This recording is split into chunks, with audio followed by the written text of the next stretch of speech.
Assalamualaikum warahmatullahi wabarakatuh. Eh, Bapak Tuan Guru, saya ingin bertanya, bagaimana menjadi Islam itu secara kafah? Sekian itu aja pertanyaan saya, Pak Tuan Guru. Assalamualaikum warahmatullahi wabarakatuh.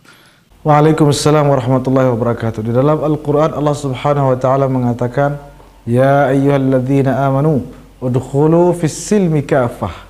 Nah, mungkin dari ayat inilah ada kemudian istilah berislam secara kafah, karena ayatnya mengatakan udkhulu fis silmi, masuklah dalam agama Islam kafah, secara keseluruhan. Soal cara berislam secara kafah, sederhananya begini. Kalau kita masuk sekolah, maka jangan masuknya setengah-setengah, harus masuknya full. Maksudnya apa full di sini?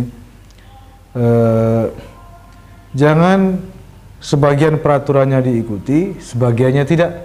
Sebagian pelajarannya dimasuki, sebagian pelajaran tidak. Sebagian gurunya didengar, sebagian tidak. Sebagian ujian mata pelajaran diikuti, beberapa ujian mata pelajaran lain tidak diikuti. Nah, itu dia tidak masuk dengan keseluruhan, dia masuknya setengah-setengah.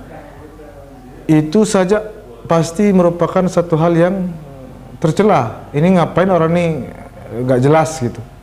Itu masuk sekolah. Bagaimana dalam memasuki agama?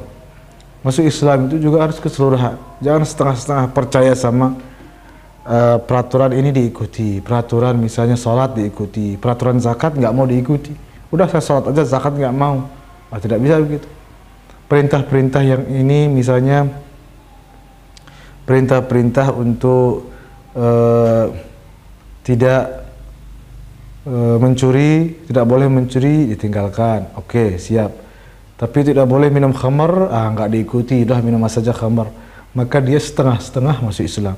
Berislam secara setengah-setengah namanya, bukan secara keseluruhan.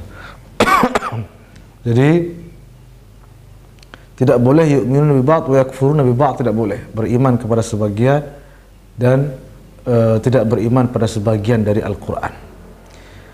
Ada makna lain yang juga tidak kalah penting daripada berislam secara kafah. Apa itu? Udkhulu fis silmi, dalam ayat tadi, masuklah di dalam Islam. As-silm itu sendiri memiliki makna yang luas. Bisa Islam, bisa juga keselamatan, bisa juga kedamaian, salam. Semuanya dari akar kata yang sama. Maka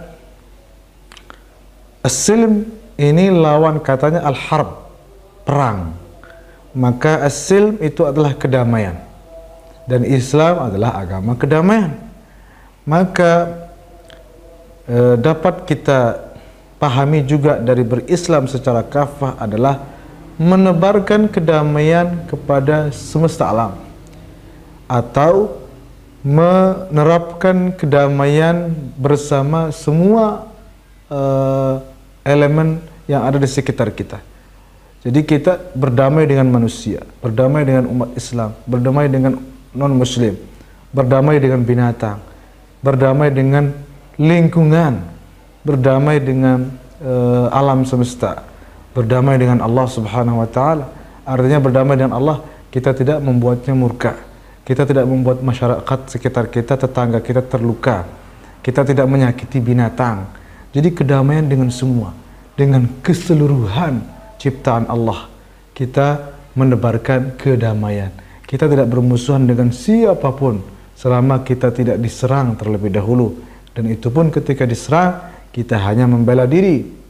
Jadi itulah kedamaian yang full version kita katakan ya. Jadi udkhulu fis silmi kafah, berislamlah secara kafah, maksudnya berdamailah secara keseluruhan, jangan setengah-setengah. Kadang-kadang ya begini maksud saya. Ini kalau kita dipahami dengan cermat. Kadang-kadang di sekitar kita mendengar ada seruan-seruan berdamai. Ayo kita damai, ayo kita bersatu. Tetapi di waktu yang sama dia memusuhi kelompok tertentu. Dia memusuhi orang-orang yang berbeda pandangan politiknya misalnya dengan dia. Dia berpus, mana kedamaian seperti itu? Berarti dia setengah-setengah mengajak kedamaiannya. Dia mengajak berdamai hanya dengan yang sesama kelompoknya saja, yang sesama kepentingannya saja. Itu tidak berislam secara kafah namanya. Berislam secara kafah, tebarkan damai, jangan setengah-setengah, tetapi kepada seluruhnya. Kenapa? Karena Islam adalah rahmatan lil alamin, kasih sayang dan kedamaian bagi semesta alam. Wallahu a'lam bishawab.